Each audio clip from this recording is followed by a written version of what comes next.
Arminda Aberasturi. Mauricio Knobel. La adolescencia normal. Un enfoque psicoanalítico. Capítulo 1. El adolescente y la libertad. Entrar en el mundo de los adultos, deseado y temido, significa para el adolescente la pérdida definitiva de su condición de niño. Es momento crucial en la vida del hombre y constituye la etapa decisiva de un proceso de desprendimiento que comenzó con el nacimiento. Los cambios psicológicos que se producen en este periodo y que son el correlato de cambios corporales, llevan a una nueva relación con los padres y con el mundo. Ello solo es posible si se elabora lenta y dolorosamente el duelo por el cuerpo del niño, por la identidad infantil y por la relación con los padres de la infancia. Cuando el adolescente se incluye en el mundo con este cuerpo ya maduro, la imagen que tiene de su cuerpo ha cambiado, también su identidad, y necesita entonces adquirir una ideología que le permita su adaptación al mundo o su acción sobre él para cambiarlo. En este periodo fluctúa entre una dependencia y una independencia extremas y solo la madurez permitirá más tarde aceptar ser independiente dentro de un marco de necesaria dependencia. Pero, al comienzo, se moverá entre el impulso al desprendimiento y la defensa que impone el temor a la pérdida de lo conocido. Es un período de contradicciones, confuso, ambivalente, doloroso, caracterizado por fricciones con el medio familiar y social. Este cuadro es frecuentemente confundido con crisis y estados patológicos. Tanto las modificaciones corporales incontrolables como los imperativos del mundo externo, que exigen del adolescente nuevas pautas de convivencia, son vividos al principio como una invasión. Esto lo lleva a retener, como defensa, muchos de sus logros infantiles, aunque también coexiste el placer y afán por alcanzar un nuevo estatus. También lo conduce a un refugio en su mundo interno para poder reconectarse con su pasado y desde allí enfrentar el futuro. Estos cambios, en los que pierde su identidad de niño, implican la búsqueda de una nueva identidad que se va construyendo en un plano consciente e inconsciente.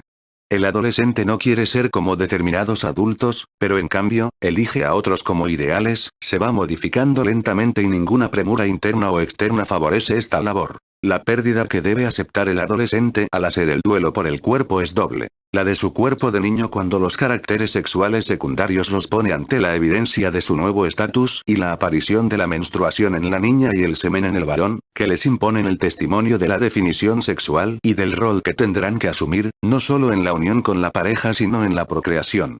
Solo cuando el adolescente es capaz de aceptar simultáneamente sus aspectos de niño y de adulto, puede empezar a aceptar en forma fluctuante los cambios de su cuerpo y comienza a surgir su nueva identidad. Este largo proceso de búsqueda de identidad ocupa gran parte de su energía y es la consecuencia de la pérdida de la identidad infantil que se produce cuando comienzan los cambios corporales. El adolescente se presenta como varios personajes, y a veces ante los mismos padres, peor con más frecuencia ante diferentes personas del mundo externo, que nos podrían dar de él versiones totalmente contradictorias sobre su madurez, su bondad, su capacidad, su afectividad, su comportamiento y, incluso, en un mismo día, sobre su aspecto físico. Las fluctuaciones de identidad se experimentan también en los cambios bruscos, en las notables variaciones producidas en pocas horas por el uso de diferentes vestimentas, más llamativas en la niña adolescente, pero igualmente notables en el varón, especialmente en el mundo actual. No solo el adolescente padece este largo proceso, sino que los padres tienen dificultades para aceptar el crecimiento a consecuencia del sentimiento de rechazo que experimentan frente a la genitalidad y a la libre expresión de la personalidad que surge de ella. Esta incomprensión y rechazo se encuentran muchas veces enmascarados bajo la otorgación de una excesiva libertad que el adolescente vive como abandono y que en realidad lo es. Frente a esta actitud, el adolescente siente la amenaza inminente de perder la dependencia infantil, si asume precozmente su rol genital y la independencia total, en momentos en que esa dependencia es aún necesaria.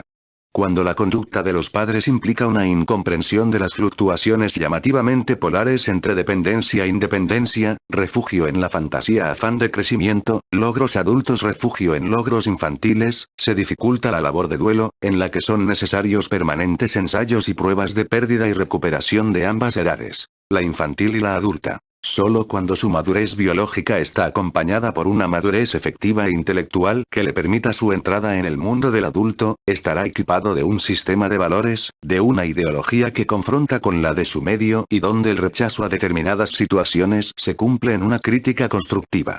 Confronta sus teorías políticas y sociales y se embandera, defendiendo un ideal. Su idea de reforma del mundo se traduce en acción. Tiene una respuesta a las dificultades y desórdenes de la vida. Adquiere teorías estéticas y éticas. Confronta y soluciona sus ideas sobre la existencia o inexistencia de Dios, y su posición no se acompaña por la exigencia de un sometimiento ni por la necesidad de someter. Pero antes de llegar a esta etapa, nos encontraremos con una multiplicidad de identificaciones contemporáneas y contradictorias. Por eso el adolescente se presenta como varios personajes. Es una combinación inestable de varios cuerpos e identidades. No puede todavía renunciar a aspectos de sí mismo y no puede utilizar y sintetizar los que va adquiriendo, y en esa dificultad de adquirir una identidad coherente reside el principal obstáculo para resolver su identidad sexual. En el primer momento esa identidad de adulto es un sentirse dolorosamente separado del medio familiar, y los cambios en su cuerpo lo obligan también al desprendimiento de su cuerpo infantil. Solo algunos logran el hallazgo de encontrar el lugar de sí mismo en su cuerpo y en el mundo, ser habitantes de su cuerpo en el mundo actual, real, y también adquirir la capacidad de utilizar su cuerpo y su lugar en el mundo. Este proceso de la vida, cuyo sino es el desprendimiento definitivo de la infancia, tiene sobre los padres una influencia no bien valorada hasta hoy.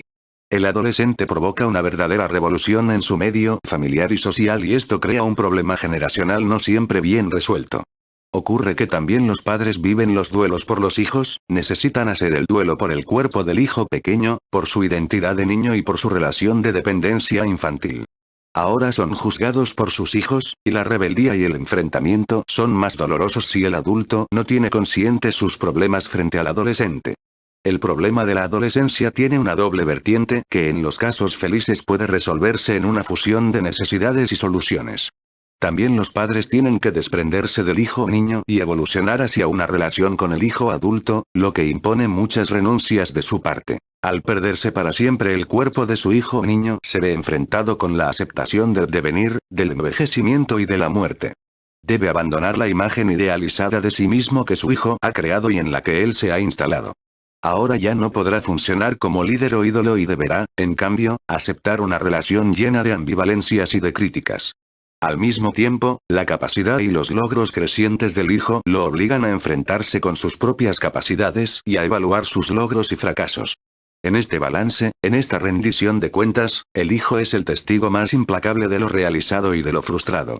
Solo si puede identificarse con la fuerza creativa del hijo, podrá comprenderlo y recuperar dentro de sí su propia adolescencia. Es en este momento del desarrollo donde el modo en el que se otorgue la libertad es definitivo para el logro de la independencia y de la madurez del hijo. Hasta hoy el estudio de la adolescencia se centra solamente sobre el adolescente. Este enfoque será siempre incompleto si no se toma en cuenta la otra cara del problema, la ambivalencia y la resistencia de los padres a aceptar el proceso de crecimiento. ¿Qué motivos tiene la sociedad para no modificar sus rígidas estructuras, para empeñarse en mantenerlas tal cual, aun cuando el individuo cambia? ¿Qué conflictos conscientes e inconscientes conducen a los padres a ignorar o a no comprender la evolución del hijo? El problema muestra así otra cara, escondida hasta hoy bajo el disfraz de la adolescencia difícil. Es la de una sociedad difícil, incomprensiva, hostil e inexorable a veces frente a la ola de crecimiento, lúcida y activa, que le impone la evidencia de alguien que quiere actuar sobre el mundo y modificarlo bajo la acción de sus propias transformaciones. El desprecio que el adolescente muestra frente al adulto es, en parte, una defensa para eludir la depresión que le impone el desprendimiento de sus partes infantiles, pero es también un juicio de valor que debe respetarse. Además, la desidealización de las figuras parentales lo sume en el más profundo desamparo. Sin embargo, este dolor es poco percibido por los padres que suelen encerrarse en una actitud de resentimiento y refuerzo de la autoridad, actitud que hace aún más difícil este proceso. En la adolescencia, una voluntad biológica va imponiendo un cambio y el niño y sus padres deben aceptar la prueba de realidad de que el cuerpo infantil está perdiéndose para siempre. Ni el niño ni sus padres podrán recuperar ese cuerpo, aunque pretenden negarlo psicológicamente o mediante actuaciones en las cuales la vida familiar y la sociedad pretenden comportarse como si nada hubiera cambiado. La problemática del adolescente comienza con los cambios corporales, con la definición de su rol en la procreación y se sigue con cambios psicológicos. Tiene que renunciar a su condición de niño. Debe renunciar también a ser nombrado como niño, ya que, a partir de ese momento, si se le denomina de ese modo será con un matiz despectivo, burlón o de desvalorización.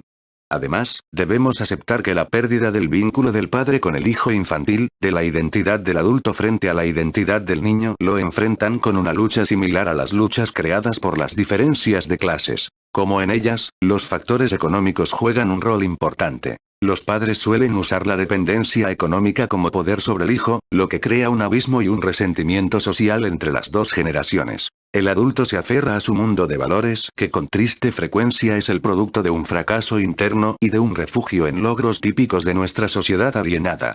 El adolescente defiende sus valores y desprecia los que quiere imponerle el adulto, más aún, los siente como una trampa de la que necesita escapar. El sufrimiento, la contradicción, la confusión, los trastornos son de este modo inevitables. Pueden ser transitorios, pueden ser elaborables, pero debemos plantearnos si gran parte de su dolor no podría ser mitigado cambiando estructuras familiares y sociales. Por lo general, es el adulto el que ha escrito sobre adolescencia y enfatizado el problema del hijo y habla muy poco de la dificultad del padre y del adulto en general para aceptar el crecimiento, estableciendo una nueva relación con él, de adulto a adulto.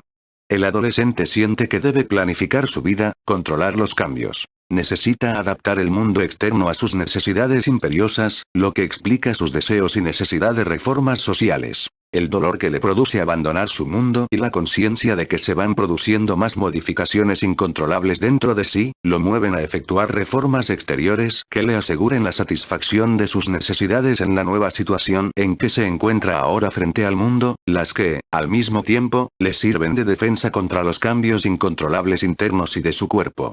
Se produce en este momento un incremento de la intelectualización para superar la incapacidad de acción, que es la correspondiente al período de omnipotencia del pensamiento en el niño pequeño. El adolescente busca la solución teórica de todos los problemas trascendentes y de aquellos a los que se verá enfrentado a corto plazo. El amor, la libertad, el matrimonio, la paternidad, la educación, la filosofía, la religión. Pero aquí también podemos y debemos plantearnos el interrogante. ¿Es así solo por una necesidad del adolescente o también es una resultante de un mundo que le prohíbe la acción y lo obliga a refugiarse en la fantasía y en la intelectualización? La inserción en el mundo social del adulto, con sus modificaciones internas y su plan de reformas, es lo que va definiendo su personalidad y su ideología.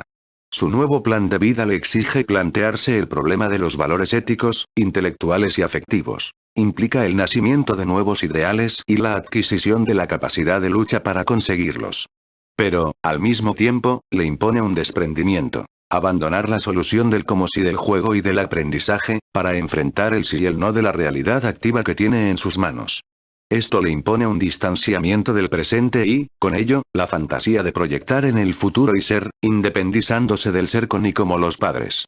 Por lo tanto, debe formarse un sistema de teorías, de ideas, un programa al cual aferrarse y también la necesidad de algo en lo que pueda descargar el monto de ansiedad y los conflictos que surgen de su ambivalencia entre el impulso al desprendimiento y la tendencia a permanecer ligado. Esta crisis intensa la soluciona transitoriamente huyendo del mundo exterior, buscando refugio en la fantasía, en el mundo interno, con un incremento paralelo de la omnipotencia narcisista y de la sensación de prescindencia de lo externo. De este modo crea para sí una nueva plataforma de lanzamiento desde la cual podrá iniciar conexiones con nuevos objetos del mundo externo y preparar la acción. Su hostilidad frente a los padres y al mundo en general se expresa en su desconfianza, en la idea de no ser comprendido, en su rechazo de la realidad, situaciones que pueden ser ratificadas o no por la realidad misma. Todo este proceso exige un lento desarrollo en el cual son negados y afirmados sus principios, luchando entre su necesidad de independencia y su nostalgia de reaseguramiento y dependencia. Sufre crisis de susceptibilidad y de celos, exige y necesita vigilancia y dependencia, pero sin transición surge en él un rechazo al contacto con los padres y la necesidad de independencia y de huir de ellos. La calidad del proceso de maduración y crecimiento de los primeros años, la estabilidad en los afectos, el monto de gratificación y frustración y la gradual adaptación a las exigencias ambientales van a marcar la intensidad y gravedad de estos conflictos.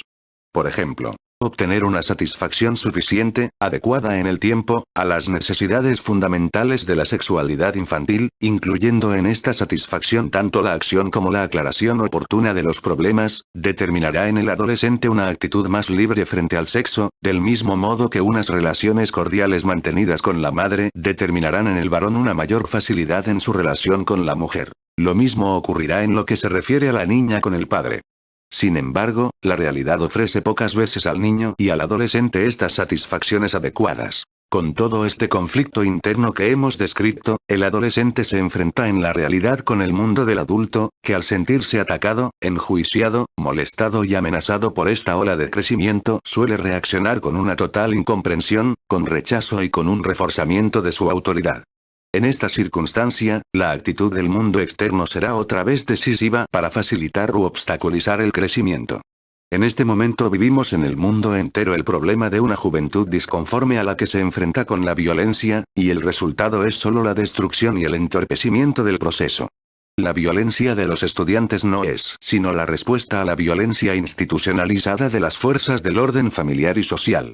Los estudiantes se rebelan contra todo nuestro modo de vida, rechazando las ventajas tanto como sus males, en busca de una sociedad que ponga la agresión al servicio de los ideales de vida y eduque las nuevas generaciones con vistas a la vida y no a la muerte. La sociedad en que vivimos con su cuadro de violencia y destrucción no ofrece suficientes garantías de sobrevida y crea una nueva dificultad para el desprendimiento. El adolescente, cuyo sino es la búsqueda de ideales y de figuras ideales para identificarse, se encuentra con la violencia y el poder. También los usa. Tal posición ideológica en el adolescente es confusa y no puede ser de otro modo, porque él está buscando una identidad y una ideología, pero no las tiene. Sabe lo que no quiere mucho más que lo que quiere ser y hacer de sí mismo. Por eso los movimientos estudiantiles carecen a veces de bases ideológicas sólidas. Con frecuencia el adolescente se somete a un líder que lo politiza y, en el fondo, reemplaza a las figuras paternas de las que está buscando separarse, o no tiene más remedio que buscar una ideología propia que le permita actuar de un modo coherente en el mundo en el que le toca vivir, pero si es así, no se le da el tiempo para lograrla, se lo apremia y responde con violencia. Erikson ha sostenido que la sociedad ofrece al niño una moratoria social.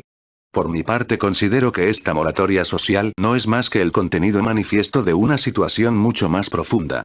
Sucede que el niño mismo necesita tomarse su tiempo para hacer las paces con su cuerpo, para terminar de conformarse con él, para sentirse conforme con él. Pero solo llega a esta conformidad mediante un largo proceso de duelo, a través del cual no solo renuncia a su cuerpo de niño, sino que abandona la fantasía omnipotente de bisexualidad, base de su actividad masturbatoria.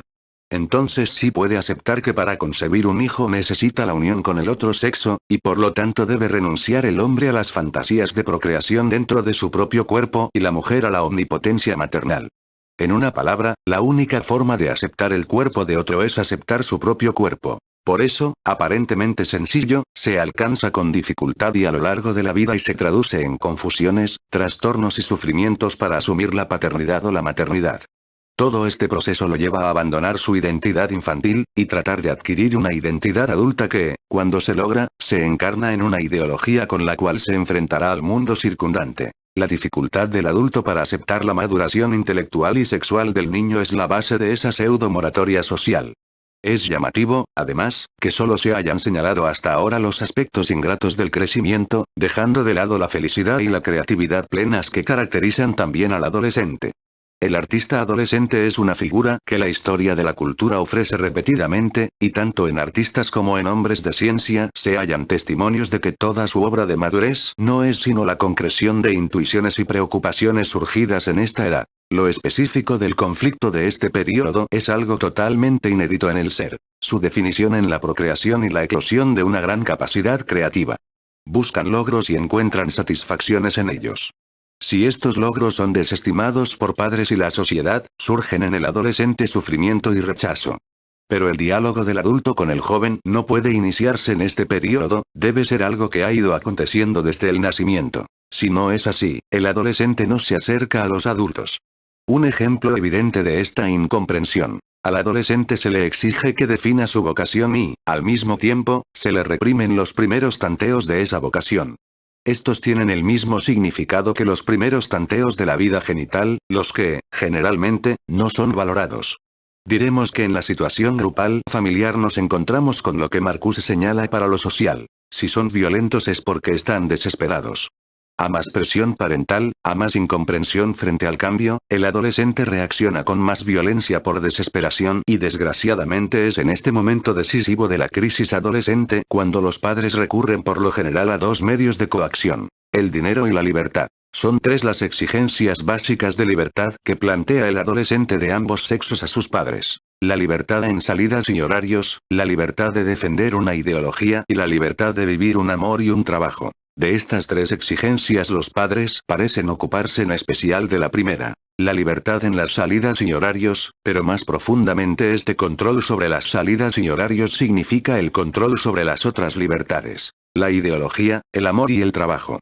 Cuando los padres responden ante la demanda de libertad restringiendo las salidas o utilizando la dependencia económica cortando los víveres, es que hubo algo mal llevado en la educación anterior y los padres se declaran vencidos. El adolescente temprano, el niño de alrededor de 10 años siente una gran necesidad de ser respetado en su búsqueda desesperada de identidad, de ideología, de vocación y de objetos de amor. Si ese diálogo no se ha establecido, es muy difícil que en el momento de la adolescencia haya una comprensión entre los padres y los hijos. Los adolescentes de hoy son mucho más serios, están más informados. Valoran más el amor y el sexo y para ellos este permite realmente un acto de amor y no una mera descarga o un pasatiempo o una afirmación de potencia. Del mismo modo, la libertad para ellos es mucho más que el hecho de recibir de sus padres la llave de la casa o, incluso, un departamento para vivir solos. Saben que hay otra libertad que atañe a cada uno de ellos y a toda una comunidad de jóvenes.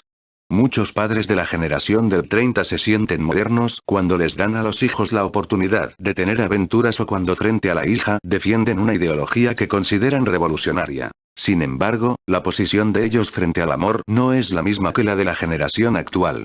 Existe en la generación pasada una tendencia, que fue muy estudiada por Freud, a considerar un amor rebajado y un amor idealizado. La generación actual es mucho más sana y tiende a integrar en un solo objeto estos dos aspectos. El amor, además, es solo un aspecto de la problemática de la adolescencia. Hay muchos otros problemas que son profundamente importantes para ellos. Casi todos saben ya que la libertad sexual no es promiscuidad, pero sienten y expresan la necesidad de hacer experiencias que no siempre son totales pero que necesitan vivir. Para que puedan hacerlo tienen que hallar cierta aprobación en sus padres para no sentir culpa. Pero esta aprobación no debe tener por precio la exigencia de que informen sobre sus actos.